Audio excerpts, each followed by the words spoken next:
We have a surprising New York Knicks update as Knicks guard Delon Wright has revealed the truth about losing his spot with Jalen Brunson and multiple other players returning to the roster, with Wright talking in an interesting time as the Knicks figure out what their bench during the playoffs is going to look like, and a lot of fans calling for Tom Thibodeau to make a change to this Knicks rotation, and we're going to break all of this down. What's up, guys? Welcome back to Knicks Digest. It's Chris here, and we're going to jump right into things as always. And guys, if you're part of that 63% that's not subscribed to Knicks Digest, this is the place to be for all New York Knicks news, rumor reports, all that good stuff. This is the place to be, so make sure to subscribe.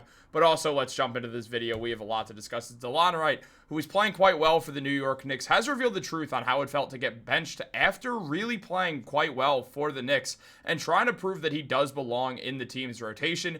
With the playoffs coming around at the end of this month, guys, that is it. Yep, the playoffs are really just right in front of our faces at this point. And the New York Knicks, their lineup has not completely been decided yet. We have a feeling we know what the starting lineup is going to look like, but the bench unit is still up in the air. And Delon Wright is speaking out as he went on the court and did everything possible to make a case to be in that playoff rotation. Now, diving into what Delon Wright said, he said, "I won't get my hopes up too much. I know it's a different role with Jalen Brunson coming back. The team's going to look different, and I'll have to reinvent a certain role for myself. It's cool to play extended minutes, but I'm excited to see what we look like when healthy. Jalen Brunson, Deuce, Cam, we'll see.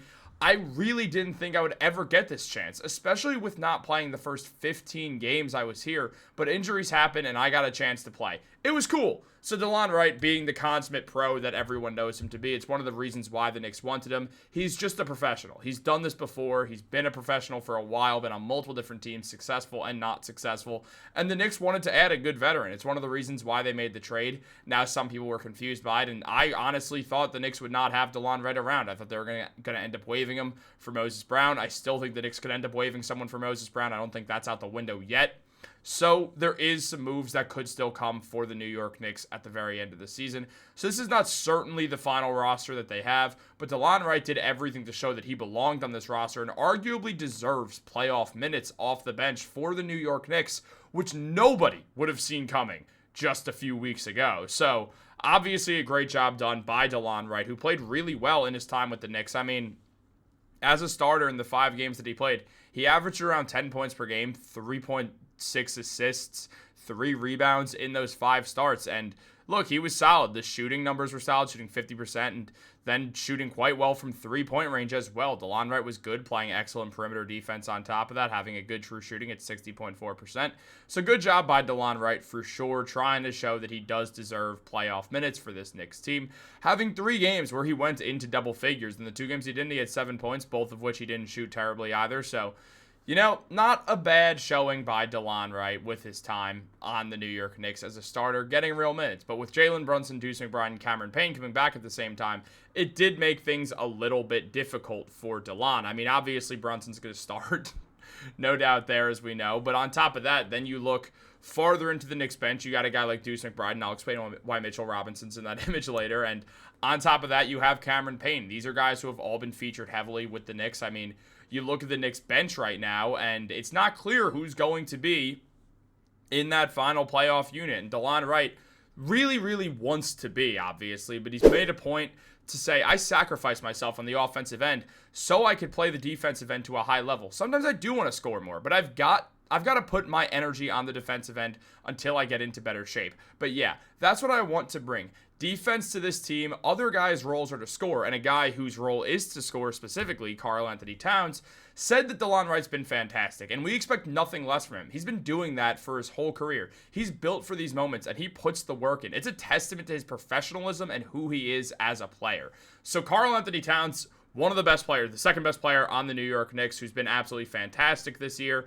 Really given his props to Delon as well. The team likes him. Delon really gave a lot of good reasons for Tom Thibodeau to like him. So this should all be good stuff. This should all have a good meaning for what Tom Thibodeau and the New York Knicks decide to do for this playoff rotation. And we only know 2 guys guaranteed who are bench players who are going to be in it. Mitchell Robinson and Deuce McBride. Now, I've talked about this already. I do think there is a real world that Mitchell Robinson does start over Josh Hart, depending on what their matchups look like. Against the Detroit Pistons, I kind of do think that Josh Hart is going to continue to start, and they won't start Mitchell Robinson, but it might go on a game-to-game factor depending on how things are going. There's like an 85% chance the Knicks end up playing the Pistons in the first round. If they don't, it's going to be the Bucks. So it's one of those two teams. We'll see what happens there. On top of that, you look at everything else right now, all the other surrounding factors of it all, and well, things are coming together pretty interestingly. So you look at the Knicks.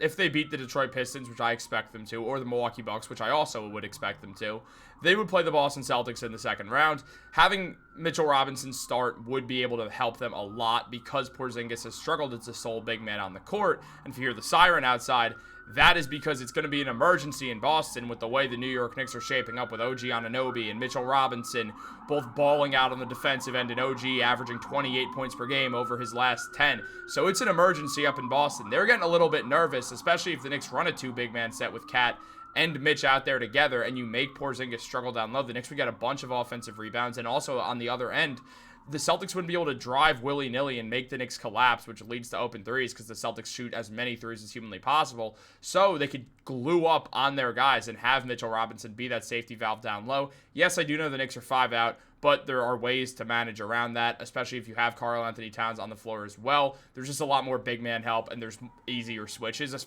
effectively, so you won't get a ton of times when Jalen Brunson's going to end up on the back of a Jason Tatum or Kristaps Porzingis, per se, in the low block. So there's that as well. But where the New York Knicks stand, the other two guys are not exactly made clear. It'll probably be two other guys. I imagine the Knicks will run a 9-man rotation in the playoffs, so that 9th man's going to be playing 6 to 8 minutes a night.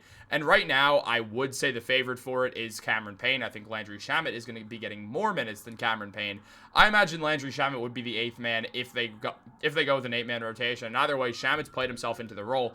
You look at Shamet over his last 10 games, he's averaging 8.6 points per game in 21.6 minutes. He's been one of the feature guys off the bench, and he's figured it out really well, shooting 45% from the field and 40% from 3. He is making it rain now. He's figured out his shot. He's gotten his confidence back, and it's been huge for the New York Knicks. Shamet was playing not good basketball. I'm not going to act like he was. He was not, but now he's really, really pulling it all together, and he's going to be an integral part of this team. His defense has looked good as well. So that leaves one spot, and it's going to be either, well, it's obviously going to be OG Anunoby. Didn't mean to show him there.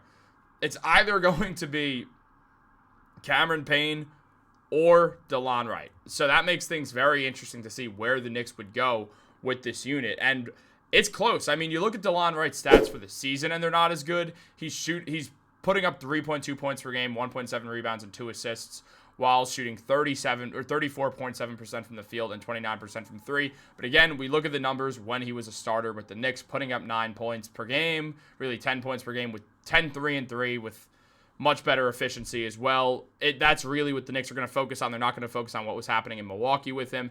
On top of that, you look at Cameron Payne, who's putting up 7, 1.5, and 3, obviously in lesser minutes, but the numbers shooting-wise are a little bit worse as well, and the defense is a little bit worse, and because of that, a lot of fans are calling for Delon Wright to play over Cameron Payne in the playoffs, and I do see the vision there. I think that Delon Wright might be better suited for it. It just depends on what Tibbs is going to want to do at the same time. Cameron Payne's very fiery. He steps up in big moments, and he's been to the NBA Finals as well. So it does make for a tough choice, and a tough choice that I want to know what you guys think about. So let me know about that in the comments. Should it be this man right here? Should it be Cameron Payne? Who should get that final rotational spot in the playoffs? Let me know in the comments down below. Should it be neither of them and someone else? Let me know in the comments. Like this video, subscribe, turn on post notifications. Have a great day, guys, and go Knicks.